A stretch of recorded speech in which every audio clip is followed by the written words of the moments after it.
Hi, this is Padmapriya. You're watching Padmapriya Vlogs. Welcome to my channel. நம்ம சேனலில் first time பார்க்குறவங்க மறக்காமல் subscribe பண்ணுங்கள். இந்த வீடியோ பிடிச்சிருந்துச்சுன்னா லைக் பண்ணுங்கள், ஷேர் பண்ணுங்கள். இன்றைக்கி நம்ம பார்க்க போகிறது ட்ராவல் வீடியோ. இந்த ட்ராவல் வீடியோவில் நம்ம கோவில் பற்றி தான் பார்க்க போகிறோம். ரொம்ப பழமையான ஒரு புகழ்பெற்ற கோவில் தான். இந்த கோவிலோட பேர் வந்துட்டு எல்லையம்மன். பெரும்பேர் கண்டிகையில் இருக்க எல்லையம்மன் கோவில்.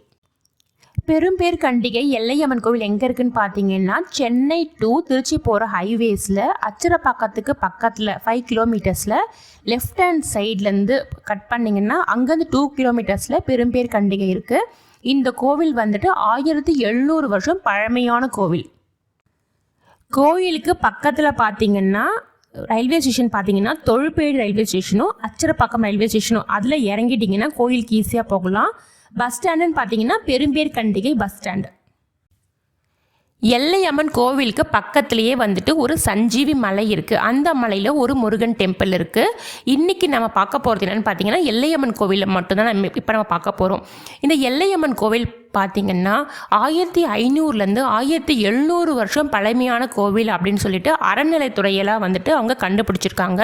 இதுக்கு முன்னாடி பார்த்திங்கன்னா 1500 வருஷத்துக்கு முன்னாடி அங்கே நிறைய கோவில்கள் இருந்திருக்கு. பல்வேறு காரணங்களால் நிறைய கோவில்கள் வந்து அழிஞ்சிருச்சு.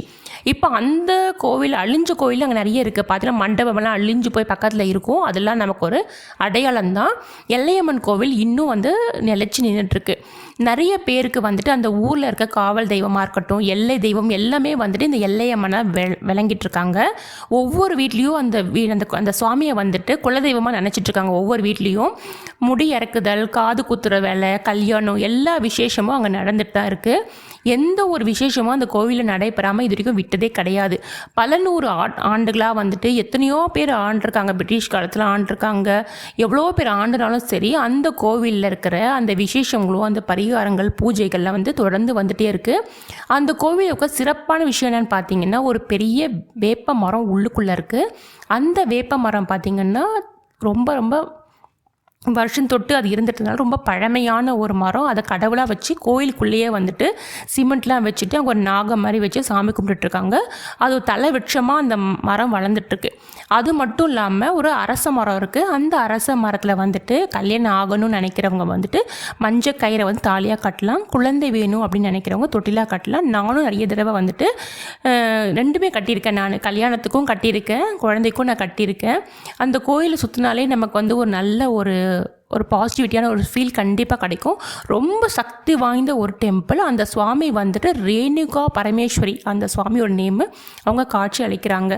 உங்களுடைய வேண்டுதல் எதுவாக இருந்தாலும் உங்களுக்கு டைம் கிடச்சிச்சுன்னா நீங்கள் போயிட்டு வாங்க. நம்ம வந்து நிறைய கோயில்கள் நம்ம அழிஞ்சிருச்சு. இனிமேல் எந்த கோயிலும் நம்ம அழிக்காமல் பார்த்துக்கணும். நிறைய புது புது கோயில் வர்றதை விட பழமையான கோயிலை நம்ம காப்பாற்றுறது நம்மளோட ரெஸ்பான்சிபிலிட்டியாக இருக்குது. முடிஞ்சால் டைம் கிடச்சிச்சின்னா நீங்கள் செங்கல்பட்டை தாண்டி போகிறதா இருந்துச்சுன்னா கண்டிப்பாக இந்த கோயிலுக்கு போயிட்டு வாங்க. நிறைய பேருக்கு வந்துட்டு குலதெய்வம் எதுன்னு தெரியாது. ஒரே கன்ஃபியூஷனாக இருக்கும். என் குலதெய்வம் எதுன்னு எங்கள் அம்மா சொல்லலை, எங்கள் அப்பா சொல்லலை, எனக்கு தெரியல அப்படின்னு சில பேர் சொல்லுவாங்க. அந்த மாதிரி இருக்கிறவங்களாம் அந்த எல்லை சாமிக்கிட்ட போய் சரணடைஞ்சிருங்க. ஏன்னா எத்தனையோ பேருக்கு குலதெய்வமாக அந்த சாமி விளங்கிட்டு தான் இருக்காங்க. நீங்கள் போகும்போது எலுமிச்சப்பழம் வாங்கிட்டு போயிட்டு முன்னாடி இருக்க சூளத்தில் வந்து எலுமிச்சப்பழத்தை குத்திடுங்க. 3 எலுமிச்சப்பழம். அதுக்கப்புறம் வந்துட்டு மஞ்சள் குங்குமத்தை வந்துட்டு அங்கே கீழே அந்த சூளத்துக்கு கீழே போட்டுடுங்க. அப்புறம் கற்பூரத்தை ஏற்றிட்டு நீங்கள் உள்ளே போய் சாமியை வணங்கலாம். அங்கே பார்த்தீங்கன்னா அந்த பஸ் எடுத்துகிட்டு வேன் எடுத்துகிட்டுலாம் வருவாங்க. ஒரு ஃபுல் ஃபேமிலி அப்படியே பங்காளிங்க, அண்ணன் தம்பிங்க, குழந்தைங்க, பெரியவங்க எல்லாம் பார்க்கும்போது ரொம்ப அழகாக இருக்கும். அப்படி வேன் எடுத்துகிட்டு வந்துட்டு குழந்தைங்களுக்கு முடி இறக்கிட்டு காது குத்திட்டு அதுக்கு பொங்கல் பண்ணுவாங்க. பொங்கல் பண்ணிவிட்டு பழங்கள்லாம் வச்சுட்டு பஞ்சாமிர்தமாக ரெடி பண்ணிவிட்டு அவங்க அபிஷேகத்துக்கு வந்து எல்லா சாமானும் வாங்கிட்டு வந்திருப்பாங்க. அப்படியே அந்த சாமிக்கு அந்த சாரியிலேருந்து எல்லாத்தையும் கொடுத்து அபிஷேகம் பண்ணி ஹோல் ஃபேமிலியும் நல்லா சாமி கும்பிட்டு போவாங்க. அதை பார்க்கறதுக்கு ரொம்ப அழகாக இருக்கும். ஆனால் நிறைய பேர் பார்த்திங்கன்னா நல்லா செட்டில் ஆகி ரொம்ப ரொம்ப நல்ல பொசிஷனுக்கெலாம் போயிருக்காங்க. இப்போ வந்து அந்த கோயிலுக்கு வந்து இப்போ இது பண்ண போகிறாங்கன்னு நினைக்கிறேன். ஏன்னா கும்பாபிஷேகம் பண்ண போகிறாங்கன்னு நினைக்கிறேன். ஏன்னா வந்துட்டு அந்த பெயிண்டிங்ஸ்லாம் ரொம்ப டல்லாகிட்டு வந்துட்டுருக்கு.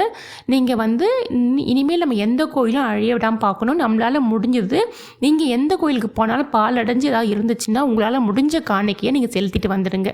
இந்த வீடியோ உங்களுக்கு யூஸ்ஃபுல்லாக இருக்கும்னு நினைக்கிறேன். இந்த வீடியோ உங்களுக்கு பிடிச்சிருந்துச்சுன்னா லைக் பண்ணுங்கள், ஷேர் பண்ணுங்கள், மறக்காமல் சப்ஸ்கிரைப் பண்ணுங்கள். Thank you friends. See you again. Bye.